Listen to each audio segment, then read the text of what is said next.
최고의 페이지. 최고의 페이지를 시작하겠습니다. 반갑습니다. 네, 반갑습니다. 네, 반갑습니다. 와.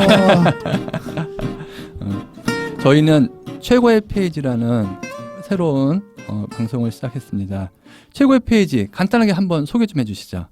최고의 페이지요. 네, 최고의 페이지는 우리가 문득 잊고 살아가기 쉬운 내용들을 좋은 책에서 찾아내어 패널들의 시각으로 재해석하면서 그 안에서 통찰을 만들어내는 집단 지성 팟캐스트라고 할 수 있습니다.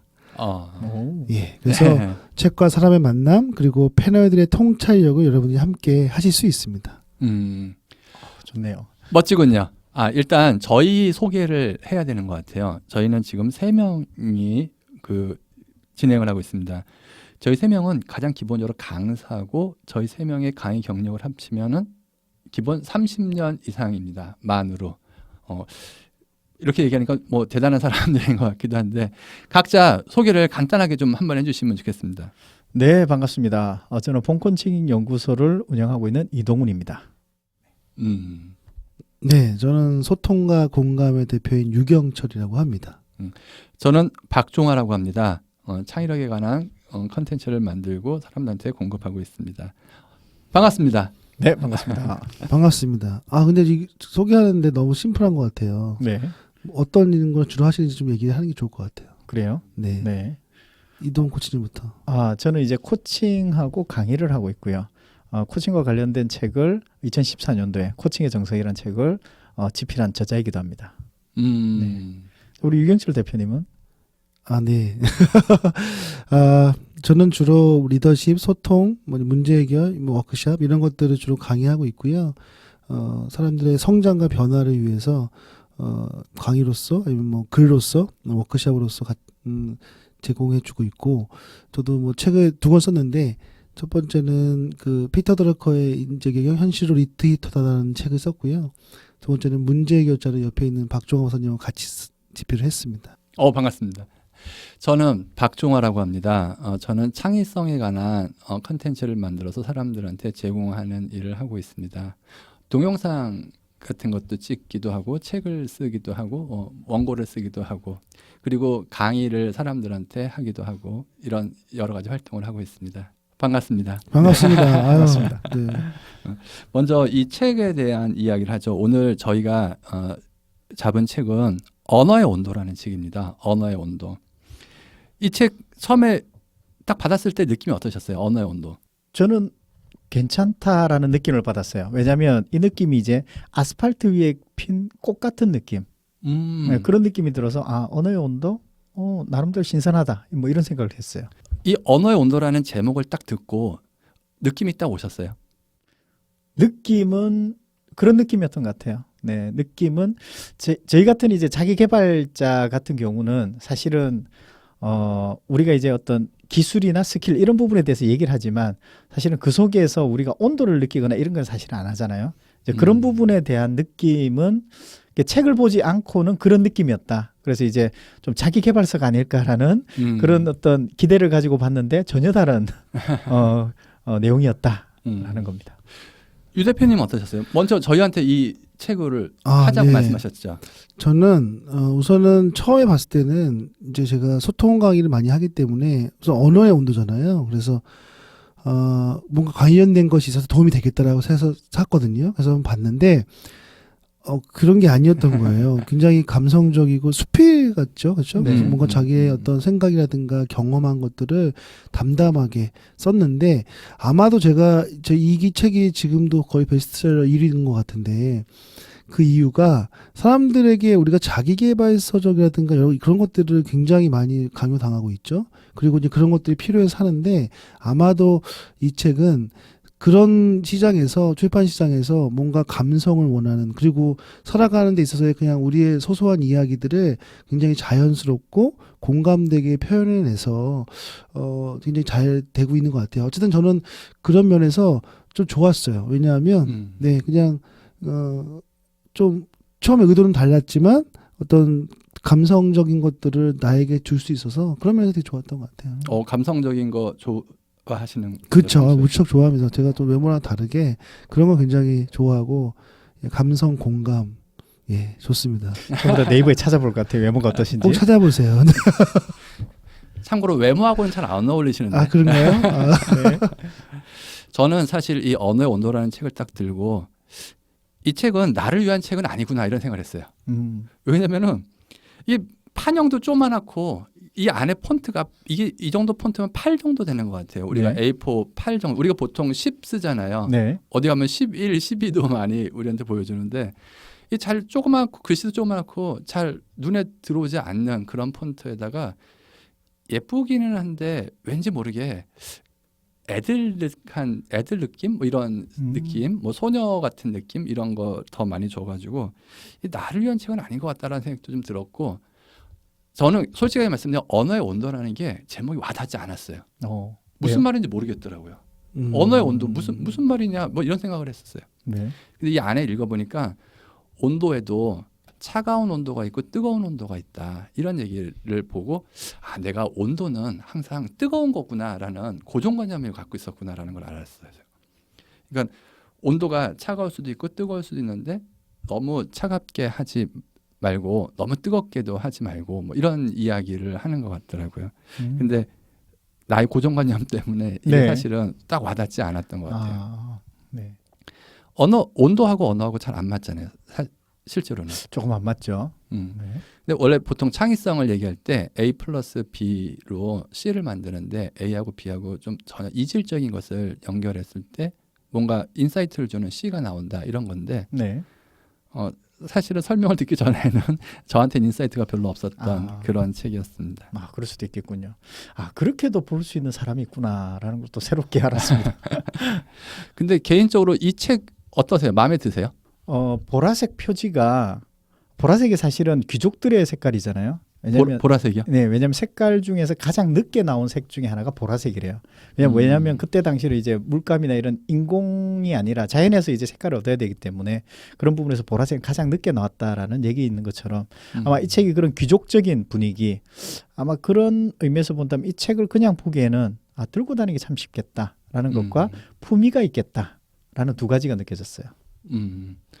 유대표는 어떠셨어요? 저도 그 책 자체를 말하는 거죠. 그냥 내용 말고 그냥 네, 저는 사이즈가 작아서 오히려 굉장히 이렇게 보기 좋고요. 또 가져다니는데 편한 것 같고 색깔을 제가 보라색을 가장 좋아하기 때문에 또 그런 관점에서 귀족? 색깔을 그렇죠. 제가 전생에 귀족이 아니었나? 네. 그 색깔 면에서는 그 선택을 잘했다. 내가 좋아하는 색을 사실 굉장히 저희가 책을 선택할 때 내용을 원래 알고 선택하면 모르겠지만 이게 서점에 가서 본다고 하면 사실 이 컬러도 굉장히 중요한 것 같아요. 그래서 내가 좋아하는 색깔이 있는 책이면 먼저 한번 이게 뭐지 한번 보는 그런 습관이 있는데 아마 제가 서점에서 이걸 샀다면 아마 눈에 띄었지 않았을까라는 생각이 드네요. 저는 좀 더 솔직하게 말씀드리면은 네. 이게 그 디자인적인 요소가 거의 없잖아요. 디자인적인 요소가 별로 없고 없죠. 이게 쭉 보면은 뭐 편집 자체도 뭐 비용이 많이 들어가 있지 않은 그러한 편집인 것 같아요. 그냥 뭐 물론 세련되고 뭔가 감성적으로 잘했어요. 그런데 뭔가 들어간 돈은 적은 것 같다 이런 생각을 했거든요. 근데 제가 놀라운 생각을 한번 해봤는데 이 뒤에 보니까 지은이가 이기주 씨가 지은이신데 편집자가 또 이기주 씨세요. 그리고 펴낸 곳은 있고 펴낸 곳의 대표의 이름이 없어. 이걸로 봐서는 이 책은 이 저자가 자기가 출판사 대표로 1인 출판을 한 책인 것 같아요. 그래요? 확실합니까? 확실한 건 잘 모르겠어요. 근데 추정. 저희 추정으로는 추정으로. 저희 추정으로는 이 저자가 이 책을 요즘 책이라는 게 보통 외주 시스템으로 돌리면 웬만큼 다 할 수 있어서 1인 출판도 많이 하거든요. 맞아요. 근데 맞아요. 그런 시스템으로 만들어진 것 같다라는 생각도 들고 그리고 나서 생각해 보니까 이 책 되게 많이 팔렸잖아요. 네. 저자 인세도 되게 많겠다 생각했는데 인세만이 아니라 이 책 팔은 제작에서 번 돈도 다 이분한테 다 가셨을 것 같아요. 엄청나게 보셨겠어요. 와, 부럽네요, 그죠? 제가 갖고 있는 책은 이게 2016년 8월에 발생해서 1세가 나왔는데 2017년 8월 달에 나온 책이거든요. 55세예요. 55세. 저는 2017년 9월 1일인데 57세예요. 그러니까 8월에 55세인데 9월에 57세면 지금도 네. 엄청 팔리고 있는 거잖아요. 그렇죠. 아까 전에 검색해봤을 때 1등이었었죠. 네. 예스24 예스24 1등이었죠. 1등. 네. 대단한. 아무튼 저 부럽습니다. 네. 자, 이제 최고의 페이지로 한번 넘어가 보시죠. 그 보통 일반적으로 최고의 장면 뭐 이런 걸 얘기할 때는 책을 보다는 우리가 영화나 드라마 또 인생의 어떤 장면 이런 장면을 많이 얘기하는데 먼저 책으로 넘어가기 바로 직전에 한번 최고의 개인적인 영화 장면 또는 드라마 장면, 인생 장면 혹시 이런 게 있으세요? 저는 그 최고의 장면 보통 영화를 보면 사실은 사람들이 많은 영화를 얘기하지만 포스터가 기억이 나는 게 아니라 어떤 장면들이 다 기억나거든요. 자, 그런 것처럼 저의 머릿속에 가장 남아있는 장면은 그 아주 예전에 제가 이제 극장 가서 한 3번 그때는 5번 이렇게 본 영화가 있어요. 아니 한 영화를 5번 한 봤다고? 번 영화를 5번 봤어요. 그것도 극장에서. 그때는 이제 극장에서 실제 돈 5번 내고? 그렇죠.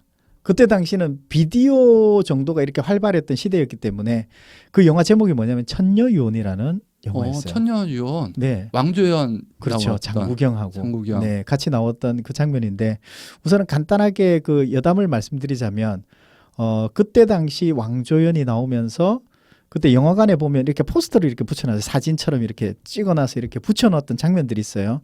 그것을 왕조연 사진만 없어졌어요. 장국영 사진은 남아있더라고요. 그때 제가 조금 더 일찍 알았다면 장국영이 찍었던 그 사진을 좀 빼고하지 않았을까. 그때는 장국영이 눈에 들어온 게 아니라 우린 전부 다 왕조연만 눈에 들어왔기 그렇죠. 때문에 그때 당시 극장에서는 사진기를 가지고 그 사진을 찍는 게 또 유행이었어요. 영화를 보면서 그렇죠. 영화 영화의 장면을. 장면을. 네, 그래서 후레쉬를 터뜨리지 마세요. 뭐 이런 얘기들을 많이 했었던 거거든요. 자, 그때 당시 그랬는데 그러면서 제가 천녀유혼 중에서 가장 기억에 남는 장면이 제일 마지막 장면이었던 것 같아요. 마지막 쪽의 장면인데 그 이제 굉장히 우여곡절 끝에 그 지옥에서 이렇게 건져 나와서 이제 여자는 이제 귀신이잖아요. 네, 귀신이고 이제 남자는 이제 일반인인데 이제 사람이 인간이죠. 이제 두 사람이 이제 그 헤어지는 장면이 있어요. 그래서 이제 그 귀신이 되는 그 영은 왕조연이죠. 그 사람은 햇빛을 받으면 죽어요. 그래서 이렇게 혼이 날아가 버리기 때문에 그 햇빛을 받지 않도록 그 장국영이 이제 벽을 이렇게 빛이 안 들어오도록 이렇게 막고 섰는데 그때 이제 뒤에서 이렇게 왕조연과 함께 그러니까 직접 보지도 못하고 등을 돌린 상태에서 그 이별하는 장면 그게 저에게는 굉장히 가슴이 남더라고요. 그러면서 이루지 못했던 사랑이 있는 영화를 정말 기억에 오래 남는구나 라는 생각을 하면서 제가 그 페이지가 가장 최고의 장면이 아닐까. 저에게는 최고의 장면이었습니다. 이룰 수 없는 사랑. 네. 뭔가 좀 애절한 것. 건축학개론 보면은 이루지 못하기 때문에 많은 남성들에게 그렇게 아직까지도 회자되고 있는 이유가 아마 그런 게 아닌가 라는 생각을 제가 영화도 그렇고 그 가요도 들어보면은 네. 내용이 왜 이렇게 찌질하지 이런 생각을 많이 했는데 이루지 못하는 게 더 다른 사람들한테 감동을 주는 그렇죠. 그런 게 있는 거군요. 네, 그런 것 같아요. 유 대표님 어떠세요? 저도 그 홍콩 영화를 한번 해볼까요? 홍콩 영화 여러 가지 영화가 있었는데 그 중에서도 저는 이제 왕가이 영화를 되게 좋아했어요. 왕가이 영화 중에서 되게 유명한 게 많죠. 이제 그 중에 화양연화라는 영화가 있어요. 그 장만옥과 양조위가 주인공이죠. 그래서 네. 빨간색 옷을 입고 중국 그 옷을 입고 걸어가면서 이별하는 장면이 있는데 저도 이별하는 건가요?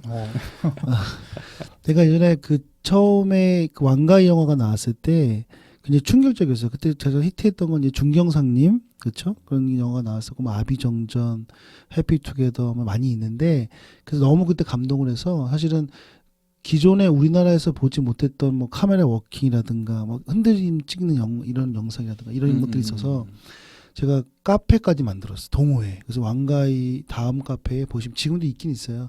한 10,000명 정도 회원이 있거든요. 카페 방장을 했습니다. 오. 그래서 2000년대에 만들었는데 2000년대부터 최근 한 작년까지 정모도 했어요. 그런데 하여튼 그 왕가이 감독에 대한 지금도 굉장히 로망이 있죠. 그때 이제 장면에서는 화양연화에서 불륜이긴 해요. 그런데 둘이 정말 사랑하는 그런 사이에서 감정을 교환하고 근데 결국 이루어질 수 없는 사랑 때문에 마음의 슬픔을 머금고 헤어지는 그런 장면들 거기서 음악이 깔리는데 어떻게 아마 들으시면 아실 거예요. 그 그러한 느낌들이 아련하게 남는 것 같아요. 왜냐하면 우리가 항상 추억을 갖고 있지만 각자 뭐 첫사랑도 있을 테고 그렇죠? 뭔가에 잊지 못한 그 기억들이 있는데 그 제 가장 중요한 건 이제 가슴 저린 그래서 어떤 그런 슬픔이 있는 그런 기억들이 가장 기억에 남는데 그 영화에서도 그런 것들이 굉장히 이입이 됐던 것 같아요. 공감이 됐던 것 같아요. 이번에도 그러니까는 이루어질 수 없는 사랑이 그러게요. 더 제가 요즘에 다시 한번 얘기하면 우리 애들이 그런 노래 듣고 있으면 야 이거 너무 찌질하지 않냐 이런 얘기하는데 그게 또 감성적으로 끌리는 부분이 있군요. 젊은 친구들한테. 우리가 그런 걸 얘기하면서 정말 나이대가 이제 점점 나오는 것 같아요. 그렇죠. 자, 우리 박정화 대표님은 제가 좋아했던 영화도 얘기 보니까 또 저도 홍콩 영화인데 네. 우리가 홍콩 영화를 소비했던 세대인가 봐요. 그러니까 그렇네요. 홍콩 영화 중에서 정전자라는 영화 있었어요. 정전자. 네 알아요. 네. 그 도박하는 네. 영화죠. 도박의 신이 등장합니다. 주연발이죠. 그렇죠. 주연발. 네. 근데 뭐 약간 우여곡절이 있어가지고 기억 상실에 걸렸다가 뭐 하는데 아무튼 맨 마지막 장면인데 도박의 신하고 도박의 왕이 있습니다. 도왕. 도왕하고 도신이 이렇게 최종전을 딱 하는데 도박의 왕이 약간 술술 써가지고 카드의 뒷면에다가 뭔가 특수 액체를 묻혀요. 그래서 안경을 쓰면은 그게 다 보입니다. 그래가지고 도왕은 안경을 쓰고 이게 내용을 다 보는 거예요. 도신은 계속 당하기만 하죠. 도신이 맨 마지막에 안 되겠다 풀베팅이다 그러면서 뭐 스위스 비밀 계좌까지 딱 해가지고 맨 마지막 한판 승부를 벌입니다. 근데 도왕은 패를 다 보고 있으니까 야 너는 나한테 안 돼 그러면서 이렇게 딱 맨 마지막에 카드를 내려놓는데 도신이 카드를 딱 뒤집는 게 도왕이 생각했던 그 카드가 아닌 거예요. 그러니까는 어떻게 된 일이지 딱 하니까는 도신이 딱 하는 얘기가 당신 그 안경은 2년 전 구식이죠. 그러면서 컨택트 렌즈를 딱 꺼내가지고 딱 던지면서 이 컨택트 렌즈는 신형이야 막 그런 얘기하는 거죠. 네. 그 장면이 굉장히 인상적이었던 것 같아요. 네. 저는요. 제가 볼 때는 그 영화를 보지 않았으면 그 말이 무슨 뜻인지 모를 것 같아요. 그렇죠. 그리고 또 한편으로는 그 영화를 제가 뭐 선영이랑 같이 봤기 때문에 기억하는 건 아닙니다. 선영이가 누구죠? 아니 아무튼 그런 건 아니고 네. 예. 최고의 장면 뭐 여러 가지 복합적으로 홍콩 영화를 소비했던 저희들이었었군요. 그렇네요. 자 이제 책으로 돌아와가지고 이 책의 최고의 페이지 이제 메인으로 최고의 페이지를 좀 한번 꼽아봐 주시죠. 이동원 코치님부터 한번 어떤 페이지를 꼽으셨나요? 저는 여기서 뽑았던 장면이 책 내용과는 좀 별개이긴 한데 저는 이제 203페이지에 보면 글 앞에서 쩔쩔맬 때면 나는 이라는 코너 중에서 그 안쪽에 205페이지에 제가 평소에 참 좋아했던 노래인데 그 이상은의 언젠가는이라는 이제 가사 그 가사가 나오는 장면이 있어요. 저는 그 장면이 이제 책과는 좀 별개일 수도 있지만 그 장면이 굉장히 와닿더라고요. 그러니까 저에게는 최고의 페이지가 이쪽이고요. 잠깐 말씀드린다면 아마 노래 아시는 분들은 아실 거고요. 젊은 날엔 젊음을 모르고 사랑할 땐 사랑이 보이지 않았네. 하지만 이제 뒤돌아보니 우린 젊고 서로 사랑을 했구나. 우리가 이제 젊었을 때 젊음이 보이지 않고 나이가 들으면 젊음이 보인다고 하잖아요. 그런 것처럼 이제 그 속에 있을 때는 우리가 아무것도 모른다는 거죠. 그래서 이제 제가 아는 분은 그런 얘기 하시더라고요. 행복할 때 행복한다라는 것을 생각할 수는 없다. 네. 왜냐하면 행복이 떠났을 때 행복을 하는 것처럼 그 비슷한 얘기가 그 말보르라는 담배가 있어요. 말보르요? 네, 말보르라는 말이 저는 이제 이것을 믿거나 말거나로 얘기하고 싶어요. 그냥 왜냐하면 많은 부분에서 인터넷이나 이런 여러 곳에서 회자가 되고 있기 때문에 말보르의 어원이 Men's always remember love because of romance over. 남자는 언제 사랑을 기억하느냐? 로맨스가 끝났을 때 기억한다. 사랑이 끝났을 때 사랑을 기억한다. 그 얘기인데 아까 전하고 좀 연속선상이 좀 있는데. 그렇네요. 그러고 보니까 네. 뭔가 좀 애절한 그런 것을 참 좋아하는 것 같아요. 이루어질 수 없는 네, 사랑. 그러게요. 그러면서 이제 말보르에 대한 이제 많이 이제 얘기되는 것 중에서 하나가 이제 그 이야기가 있어요. 네, 그 얘기가 뭐냐면 이제 가난한 시골에 있는 그때 아마 1900년도 초 아마 지금부터 100년 전인 것 같아요. 그때 이제 시골에 있는 소장농의 아들로 어떤 남자가 있었는데 우리 보통 이렇게 이루어질 수 없는 사랑은 굉장히 부잣집 딸을 사랑하게 되잖아요. 그렇죠. 그렇게 사랑을 하고 이렇게 그녀에 대해서 사모를 하다가 그래서 사랑을 표현을 하고 서로 간에 사랑을 하는 그런 감정이 생겼는데 그때 당시 이제 그런 어떤 서로 간에 이제 그 계급이 다르거나 그런 이제 서로 간에 집안이 다르면 이루어지기는 좀 어려웠던 것 같아요. 그러면서 이제 그 여성은 이제 어떤 부잣집 그쪽에 이제 시집 가기로 됐고 이제 그 남자는 이제 그녀를 떠나보낼 수밖에 없는 그래서 그 마지막 밤에 그녀를 만나게 되거든요. 만나서 이제 그녀와 이야기를 하다가 이제 그녀가 떠나려고 하니까 그래서 자기가 얘기하죠. 내가 담배 한 깨피만 딱 필 때 동안만 같이 있어 달라. 근데 그때 당시 담배는 필터가 없었어요. 그래서 한번 물게 되면 한 1분도 안 되어서 이렇게 빨리 이렇게 이게 종이 같은 태워버리는 데다가 담배잎을 그렇죠. 말았다고 생각하면 되는 그렇죠. 그런 형태군요. 네. 자세한 설명 감사합니다. 자, 그렇게 해서 담배를 피우고 금방 이제 그녀와 빠른 어떻게 이별을 하게 된 거죠. 그러면서 자기가 생각했어요. 담배를 어떻게 하면 좀 오래 필 수 있을까? 그러면서 그 사람이 필터라는 것을 만들었다라는 믿거나 말거나 하는 얘기가 있습니다. 그녀와 좀 더 오랜 시간을 갖고 있고 싶었었기 때문에. 그렇죠. 예, 그것이 이제 아이디어가 돼서 어떻게 보면 창의성이 되는 거죠. 이제 그런 부분에서 이제 필터를 만들게 되고 이 남자는 그것을 가지고 사업을 하면서 굉장히 승승장구하죠. 가난한 집 아들이 이제 부자가 된 거군요. 그렇죠. 이제 부자가 됐잖아요. 이제 오랜 시간이 흘렀잖아요. 근데 남자들은 항상 이제 그 마음 속에 첫사랑이 남아 있는 것 같아요. 그래서 저는 말고요. 네, 그 사람에게 첫사랑이 좀 이제 찾고 싶은 그런 생각이 들어서 사람들에게 수소문을 했죠. 아무튼 부자기 때문에 이렇게 그 내가 예전에 사랑했던 그 여성에 대해서 알려주고 그 사람 좀 찾도록. 그래서 이제 어느 정도 시간이 흘렀겠죠. 이제 그 여성이 어디에 있다라는 것을 이제 찾았어요. 이제 그 여성을 찾으러 갔죠. 갔는데 이제 어떻게 주소가 좀 이렇게 번듯하고 이런 곳이 아니라 좀 초라하고 이런 곳이더라는 거죠. 빈민가. 그렇죠. 요즘 따지면. 네, 빈민가고 이제 혼자 살고 있다라는 그 얘기를 듣고 그래서 이제 좀 용기를 내어서 그 여성을 찾아가게 됐죠. 그래서 그 여성을 바라보고 이렇게 봤을 때 처음에는 몰랐겠죠. 그러니까 남자도 여성을 봤을 때 그 고생과 그 힘든 모습이 있었고 여자도 남자를 봤을 때 전혀 이상한 사람이 왔다. 예전에 봤던 사람이 아니니까 서로 간에 다른 이질적인 모습을 보고 서로 간에 잠시 어떤 그런 생각이 하다가 그다음에 이제 과거의 생각이 들었겠죠. 예전에 봤던 사람이었구나.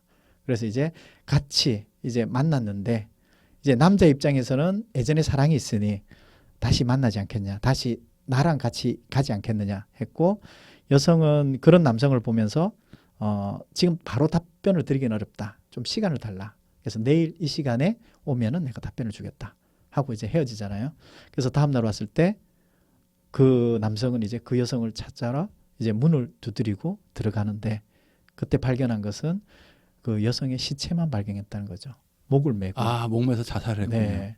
왜냐하면 그녀 입장에서는 아무래도 죄책감이나 자기 삶에 대한 부끄러움 뭐 여러 가지 마음이 있었던 것 같아요. 그리고 그 남성에 대해서는 그 남자도 어떻게 보면은 자기는 순수한 마음이었지만 이제 그런 부분들이 어떤 그 두 사람이 엮어지기에는 너무 좀 컸던 게 아닌가. 그래서 이제 그 여성을 생각하면서 말보루라는 그래서 Men's always remember love because romance over. 아니 그 남자가 안 찾아갔으면 여자 안 죽었을 텐데.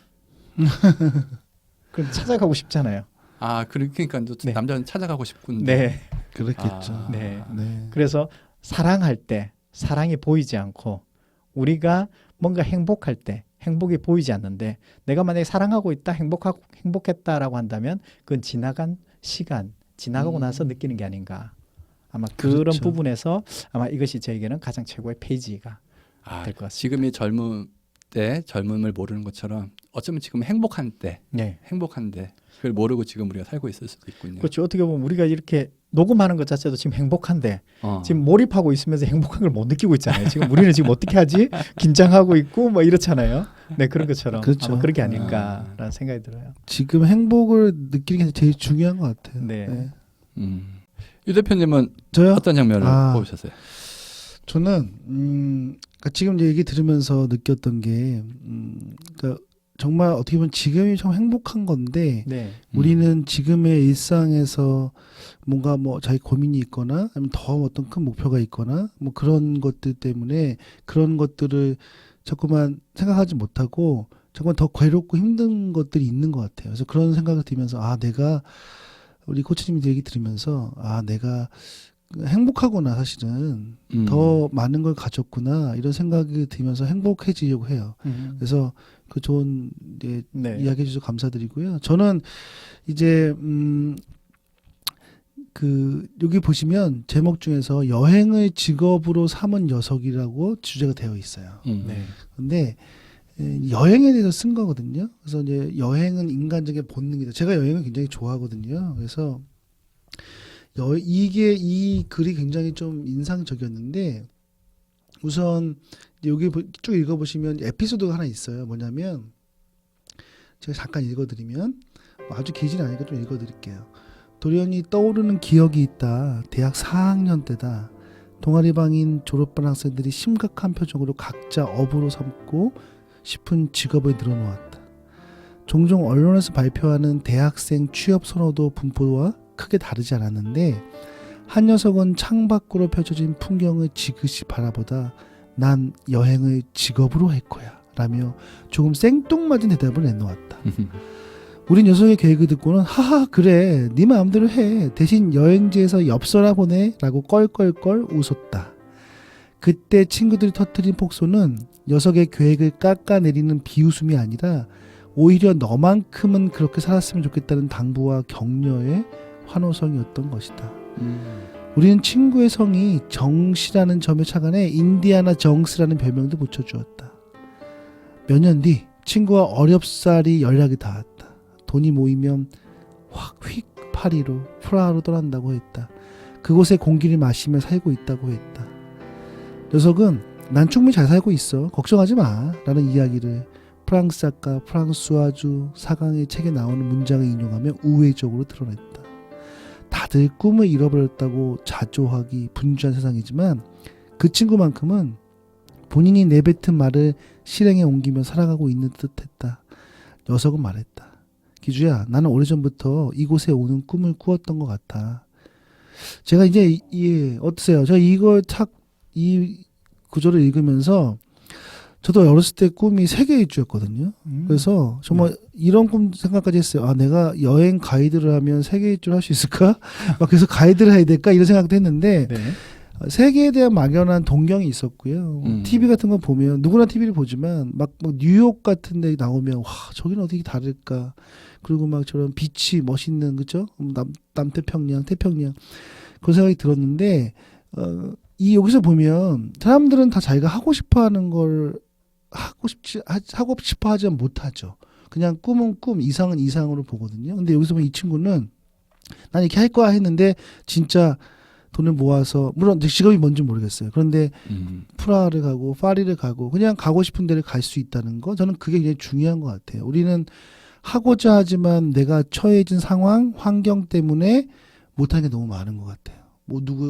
그래서 결혼한 분들은 가정에 대한 책임, 아니면 자식에 대한 책임, 아니면 뭐 부양에 대한 책임, 아니면 내 사회적인 책임, 뭐 가족에 대한 이런 여러 가지 것들 때문에 사실은 너무나 많은 부담이 있죠. 그러니까 내가 정말 이걸 하고 싶은데 할 수가 없는 거예요. 그랬을 때 물론 이제 그렇다고 해서 그걸 버리라는 것이 아니라 그런 것들을 내가 조정해 가면서 정말 내 삶을 살아가는 것, 나는 그것이 정말 소중한 거라 생각하는데 여기에서 이 친구가 어쩌면 그런 삶을 살고 있지 않나. 그래서 실제 내가 정말 원하는 것들대로 살아가는 사람들은 행복한 사람이다. 그런 면에서 저는 지금 뭐 행복한 것 같아요. 내가 가고 싶을 때 물론 다 실제로 유 대표님은 1년에 한 4-5번 정도 네, 몇 박 며칠로 그렇죠. 가죠. 떠나시잖아요. 같이 가기도 하고 혼자 가기도 하는데 사실 만족 충분하지는 않아요. 그렇지만 다른 사람에 비해서는 뭐 내가 하고 싶은 걸 하려고 노력하는 거니까 그러면서 더 행복한 것 같아요. 그래서 실제 사람들이 제 주변 사람들도 그렇고 우리 말로를 많이 하잖아요. 우리는 내가 하고 싶은 걸 해야 행복해야 돼라고 생각하지만 실제 그걸 이룬 사람 많지 않은데 정말 그걸 지킬 수 있는 건 그냥 자기의 절대 의지인 것 같아요. 그래서 사실 가능합니다. 그래서 뭐 그런 의미에서 저는 이 구절이 참 인상 깊었던 것 같아요. 우리가 일반적으로 하고 싶은 게 있고 해야 하는 게 있다 그러면 네. 어떤 걸 좀 더 많이 하세요? 예전에는 하고 싶었는데 요즘은 해야 될 일을 더 하는 것 같아요. 나는 항상 해야 되는 일만 했던 것 같은데. 저는 하고 싶은 일을 많이 하는 것 같아요. 그냥 어. 저질러 보고 그냥 하고. 그런데 이제 저희가 생계라는 게 있으니 완벽하게 할 수는 없고 그래서 적절하게 균형을 맞추겠죠. 제가 그 사례를 하나 들자면 이건 교장 선생님 사례거든요. 근데 이제 누군지는 밝히지 않겠습니다. 그분이 이제 교직 생활하면서 하고 싶은 일이 아니라 해야 될 일을만을 했다는 거죠. 그래서 마지막에 은퇴하는 그 날짜에 갑자기 돌연 사라지셨어요. 남자분이신데 어디 가셨나? 가족들이 수소문해서 1년 이후에 찾았어요. 1년쯤 돼서 어디 있냐면 강원도 저 산 골짜기 이게 있는 그 거죠. 1년 동안 연락도 안 하고. 네, 갑자기 사라진 거죠. 가보니 이분이 뭐 하고 계시냐면 첫사랑하고 살고 있더래요. 그래서 오. 자기는 뭐냐면 아니, 지금까지 사모님이 계셨는데. 네, 지금까지 자기는 사모님까지 제가 잘 모르겠고요. 아무튼 결과론적으로 보면 자기는 지금까지 해야 될 일, 하고 싶은 일이 아니라 해야 될 일을 하고 지금까지 참고 살았다는 거죠. 그러니까 그렇게 참고 사니까 나중에 끝에 가보니 정말 자기가 하고 싶은 일을 그때 하더라는 거죠. 그분이 지금 가족 아니에요? 가족? 뭐 객관적으로 지금 얘기하시는 것 같은데 왠지 모르게. 가족은 아니고요. 아, 저기- 싫어한 거죠? 네, 아, 그래서 싫어. 이제 훌륭하시네요. 저는 되게 동의합니다. 그 말에 공감해요. 그러시죠. 아니 진짜 본인도 나도 그럴 수 있다 이렇게 생각. 아니, 어느 순간 아니, 그럴 그러니까 이런 것 같다. 상황처럼 똑같은 케이스는 아니겠지만 정말로 그 나이 돼서 그분이 네. 깨달은 건 내가 해야 되면서 산 거 60년 동안 했는데 정말 내가 하고 싶은 걸 못했기 때문에 아마 그때 의사결정한 것 같아요. 네. 그런데 사실 늦은 거죠. 왜냐하면 이제 해야 될 일이 없어지니까 사실 의사결정한 거잖아요. 네. 그러니까 그래도 안 한 사람보다 낫지만 그래도 조금 전에 했으면 더 행복할 수 네. 있지 않을까. 우리 이게 비난을 많이 받을 수 있는 얘기일 수 있을 것 같아요. 아니 근데 저도 사람들한테 네. 하고 싶은 일 하세요 막 얘기하다가 보니까 제가 예전에 한번 원고를 작성하다가 이 내용 강의 한번 준비했었는데 네. 하고 싶은 일의 반대말이 뭔가 하고 싶은 일을 가로막는 게 뭔가 따져보면은 해야 하는 일이 하고 싶은 일을 가로막더라고요. 그러니까 우리가 보통 야 사랑의 반대는 미워하고 증오하는 거 아니야 무관심이야 이렇게 해야지 올바른 뭐 인사이트를 갖는 짝을 찾는다 얘기하는데 보통 많은 사람들이 하고 싶은 거 하세요 이렇게 많이 얘기하거든요. 근데 왜 하고 싶은 걸 못 하느냐? 해야 하는 것을 하다 보면은 하고 싶은 걸 못 하게 돼요. 이게 특히 착한 애들, 모범생인 애들 이런 아이들은 더더욱 그렇고 그런 아이들이 20대, 30대, 40대를 지나오면서 어른이 되면서도 계속 그게 유지되는 거죠. 아까 전에 말씀하신 분이 교장 선생님, 은퇴하시는 분, 그분도 어렸을 때서부터 아마 은퇴하실 때까지 모범생이셨고 아주 성실하시고 착하신 분이고 뭐 모범적으로 인생을 살으신 분이실 거잖아요. 우리 박종화 대표님도 카이스트 대학원 그 박사까지 하셨잖아요. 그러면 모범생 아니시죠? 아니 잘 모르겠습니다. 아무튼 네. 이제 뭐 저는 개인적으로 그런 건 잘 모르겠고 인생에서 좀 배짱 갖고 살아야 되는데 요즘 너무 배짱이 없는 것 같아가지고 아까 얘기한 것처럼 네. 야 그 너무 찌질하잖아 이렇게 가끔 제가 얘기하는데 네. 그런 얘기를 다른 사람한테 하면서 나한테 한 번 더 하는 것 같아요. 야 너 그렇게 찌질하면 안 돼 뭐 이런 얘기. 네. 제가 뽑은 장면을 소개해드리겠습니다. 네. 제가 뽑은 장면은 그 중간에서 눈에 들어왔던 거는 네.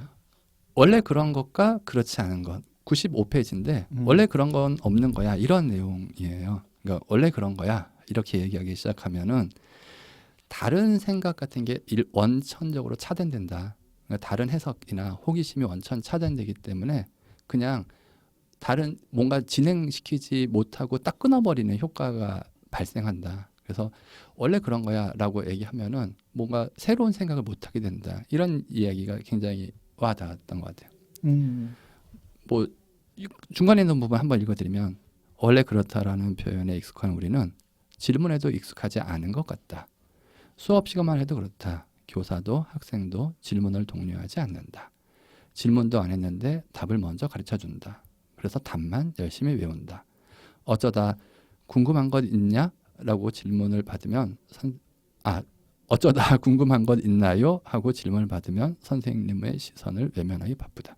뭐 이게 궁금하게 뭔가 생긴다고 질문을 하더라도 뭐 답하는 사람도 답하기 싫어서 그런지 원래 그런 거야 이렇게 얘기한다 이런 거죠. 이 부분이 왠지 마음속에 와닿았던 것 같아요. 좀 다양하게 이야기를 하자. 그리고 또 한두 군데 더 이야기하면은 저는 이 앞에서 말씀드린 것처럼 이 언어의 온도라는 이 제목이 와닿지가 않았어요. 네. 그래가지고 이 서문에 이 책을 쓰신 분이 언어에는 나름의 온도가 있습니다. 따뜻함과 차가움의 정도가 저마다 다릅니다. 온기 있는 언어는 슬픔을 감싸 안아줍니다. 세상살이에 지칠 때 어떤 이는 친구의 이야기를 주고받으며 고민을 털어내고 어떤 이는 책을 읽으며 작가가 건네는 문장에서 위안을 얻습니다.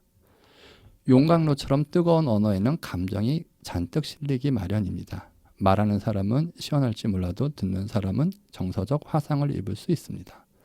얼음장같이 차가운 표현도 위태롭기는 마찬가지입니다. 상대의 마음을 돌려세우긴커녕 꽁꽁 얼어붙게 합니다. 이런 얘기를 들어보니까 언어에도 뜨거운 언어랑 차가운 언어의 온도가 다른데 항상 뭔가 그런 생각을 별로 못 해보고 사는 것 같아서 언어의 온도라는 이 제목에 대한 소개인 것 같아요. 이게 와닿더라고요. 그리고 또 한 가지는 이 맨 뒷면에 있는 건데요. 책의 겉표지 맨 뒷면에 보면 네. 이 부분이 중간에 읽을 때도 마음에 와닿더라고요. 그리고 또 이 저자도 가장 인상적인 구절이어서 맨 뒤에 놔둔 것 같고요. 어제 노트북을 켜고 사람을 입력하려다 실수로 삶을 쳤다. 그러고 보니 사람에서 슬며시 받침을 바꾸면 사랑이 되고 사람에서 은밀하게 모음을 빼면 삶이 된다. 세 단어가 닮아서일까? 사랑에 얽매이지 않고 살아가는 사람도 사랑이 끼어들지 않는 삶도 없는 듯하다. 사람, 사랑, 삶 뭐 이런 어떻게 보면 약간 말장난 같은 건데 이런 감성적인 부분이 약간 좀 와닿았던 것 같습니다.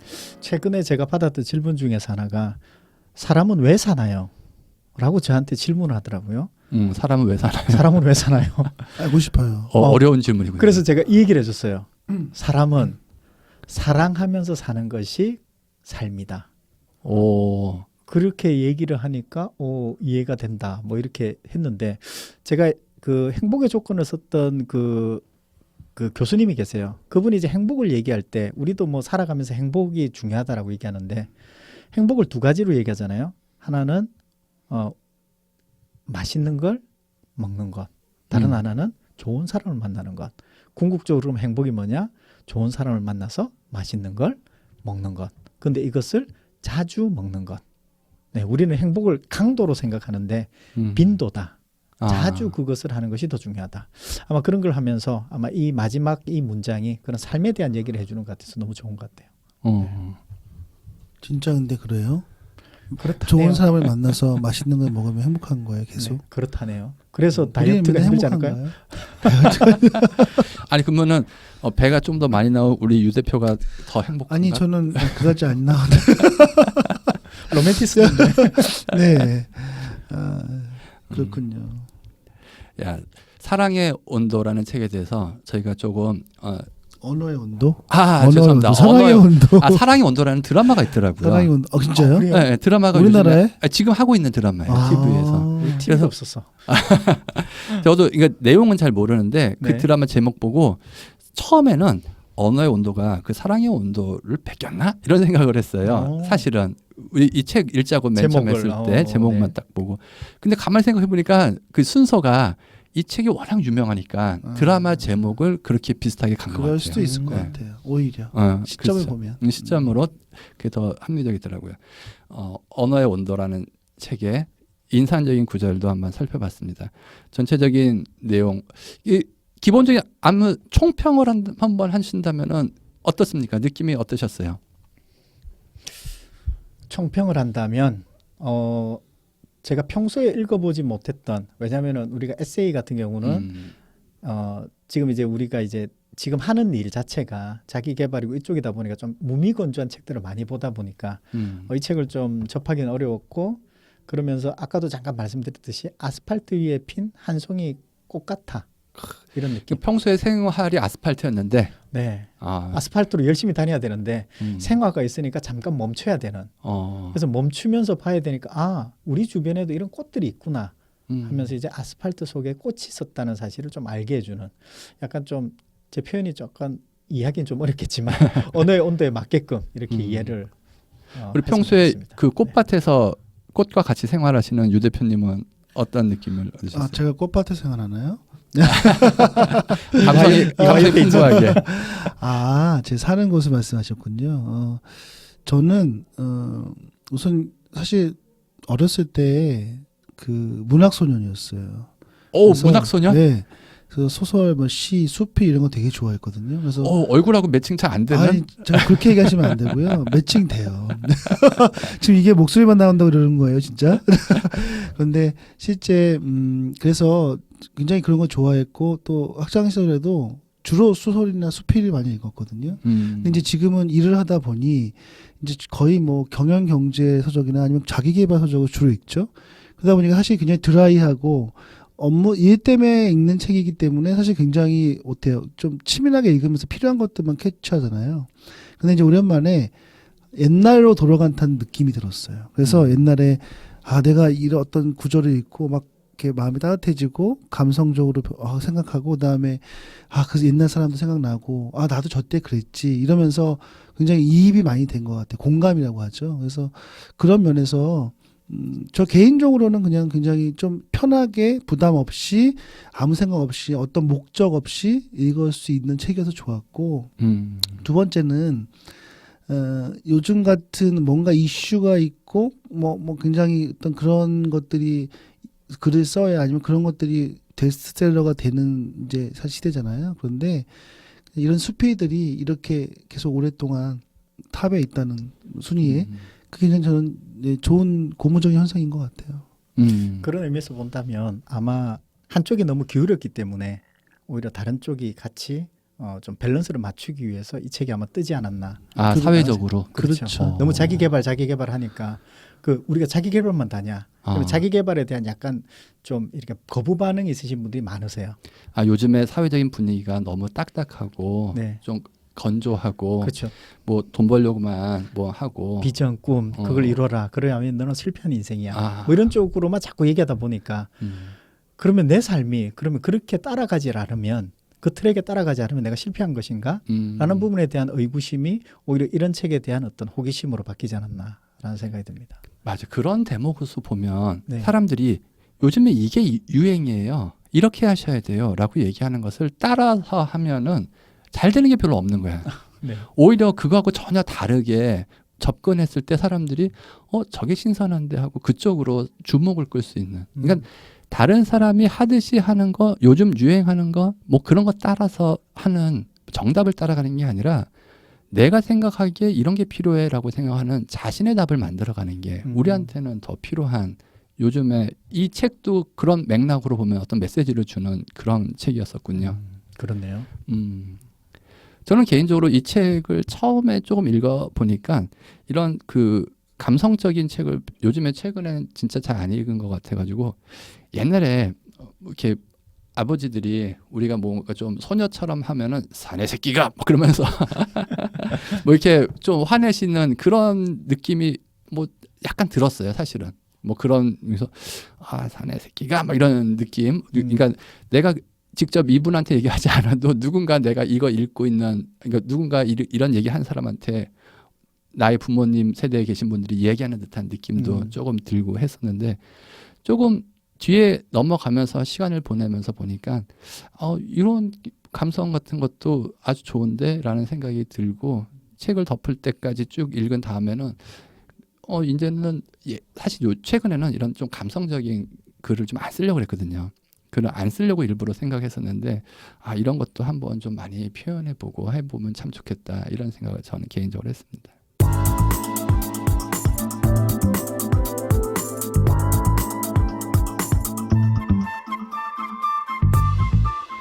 자, 책에 대한 이야기 오늘 즐겁게 나눴습니다. 이 책을 읽고 마지막으로 우리 생활에 한번 적용해볼 만한 액션 플랜 같은 게 있다 그러면 어떤 거가 떠오르시나요? 저는 이제 최고의 페이지로 이제 이상은의 언젠가는 늘 잡았던 것처럼 그래서 이제 제가 우리가 사랑할 때 사랑을 모르고 헤어질 때 사랑을 아는 것처럼 이제 그런 부분들을 너무 큰 주기로 가져가지 말자. 예를 들어서 이런 거죠. 사랑을 1년 했다면 1년 동안 사랑하고 나서 헤어질 때 내가 그때 사랑했네가 아니라 한 달 단위, 일주일 단위로 끊어서 내가 사랑하고 있구나.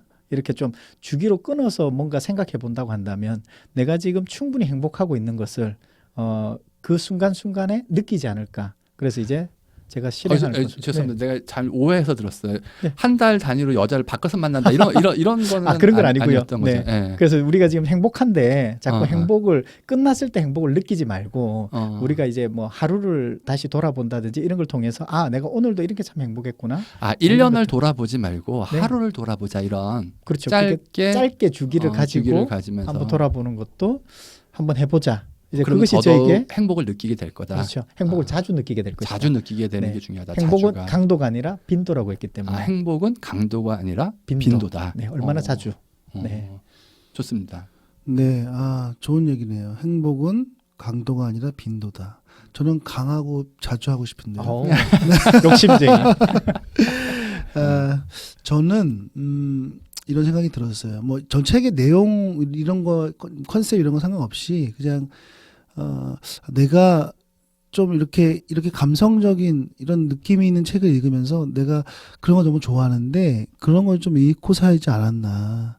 우리가 너무나 바쁘게 살고 너무나 치열하게 살고 경쟁을 하면서 아니면 자기가 매일 야근하는데 매일 너무 많은데 내가 무슨 뭐 여유를 부릴 수 있어라고 생각하는 분이 많은 것 같아요. 저도 그랬고.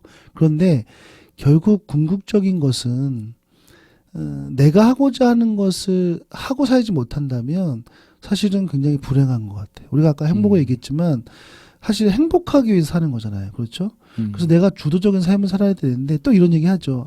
마음 편한 얘기 하세요. 우리가 지금 이렇게 편하게 살 세상입니까? 이렇게 각박하고 돈도 없고 시간도 없어요. 없습니다. 맞아요. 동의합니다. 근데 그럼에도 불구하고 그 안에서 내가 찾을 수 있는 그 나만의 원하는 것을 실행하는 것. 그게 되게 중요한 것 같아요. 저도 하나씩 뭐 다 할 수는 없죠. 그렇지만 할 수 있는 영역 안에서는 하나씩 해보려고 하고 있고 또 그것을 했을 때 굉장히 행복했던 것 같아요. 그래서 제가 이제 마지막으로 액션 플랜으로서 우선 당장 내가 원하는 게 무엇인가 한번 쭉 적어보시고 그 중에서 지금 제 생활 속에서 할 수 있는 것을 하나 찝어서 그냥 해보는 거예요. 예를 들어서 내가 운동을 하고 싶다. 아니면 뭐 좀 너무 살이 찐 것 같다. 뭐 이런 게 있으면 그냥 저녁에 한번 30분씩 걷자. 네. 아니면 뭐 헬스클럽에서 1시간 하자. 이런 거 좋고요. 뭔가 이렇게 그런 걸 정해서 계속 해보면 훨씬 더 빈도가 올라가지 않을까. 왠지 자기 개발적인 얘기인 것 같은 느낌이 그런가요? 그럼 제가 이런 게 의도가 아니었는데. 여쭤볼게요. 이런 게 의도가 아니었는데. 다음 비행기표는 언제 끊었어요? 주로 나는 계속 여행이 생각나죠. 11월에 한번 갈까 합니다. 11월. 네. 아직 끝이 나갔어요? 예약 안 했어요? 그건 노코멘트 하겠습니다. 노코멘트? 알겠습니다. 이미 끊었나? 그렇군요. 부인한테 얘기 안 하고. 그러니까. 또 어쨌든 중요한 건 그냥 한번 실행하면 될 것 같아요. 뭐 사실은 그냥 그런 자기개발적인 이야기이긴 하지만 사실 또 근데 그 자체가 실행이 되거든요. 네. 사실 도움이 되거든요. 그래서 그런 것들이 꼭 뭐 나쁘게 볼 필요는 없는 것 같아요. 네. 좋습니다. 저는 개인적으로 이 책을 읽으면서 좀 감성적인 사람이 되자 이런 생각을 해봤습니다. 눈물 흘리고 이런. 눈물을 막 흘리고 막 그러면은 막 찌질하게 뭐야 이런 생각이 먼저 들잖아요. 그리고 그러면 안 되지 이런 생각이 많이 드는데 그래도 되는구나. 한 번씩은 뭐 아무도 없는 곳에서 그럼 찌질한 사람이 된다는 게 아니 그런 생각을 버리자 이런 거죠. 네. 그런 생각을 좀 버리고 그렇지 않다.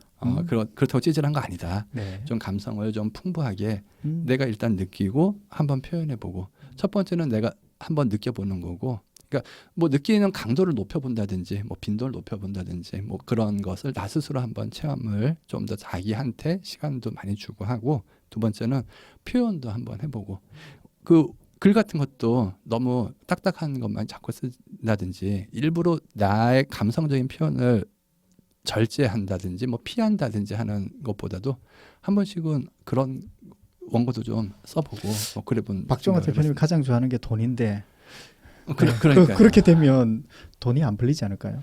그러니까 아까 전에 말씀드린 것처럼 남들이 다 이렇게 해야지 돈 버는 거야라고 생각하는 거에서 그거에서 한번 벗어나 보면 오히려 거기에 대박이 있을 수도 있는 거니까. 그게 더 돈을 벌 수 있다. 아, 네, 역시 삶의 목적이 명확하세요. 아, 좋습니다. 네, 자, 오늘은 언어의 온도라는 책으로 네, 최고의 페이지를 구성해봤습니다. 네, 만족하셨습니까? 네. 저는 아주 대만족합니다. 음. 너무 뭐라 그럴까요? 네. 뛰어나신 분들이라서 역시 그러니까 이렇게 함께 대화를 네, 나누면서 네. 아니 이 남자들 뒤쪽에 이런 많은 스토리들이 있었구나라는 걸 생각하고 보니까 앞으로 더 파헤칠 그 뒷 이야기들이 이제 아우, 궁금해지네요. 그러게요. 2회, 3회가 궁금해지지 않습니까? 맞아요. 그러니까 분명히 그 교장 선생님은 가족이실 거야. 그리고 그 영화를 그냥 아니, 너무 봤을 리가 파헤치지 없어. 마세요. 너무 분명히 파헤치지 여자가 마세요. 있어. 뭐 이런 거지. 예, 아무튼 오늘 함께한 시간 너무 즐거웠습니다. 최고의 페이지였습니다. 네, 감사합니다. 감사합니다. 감사합니다. 오.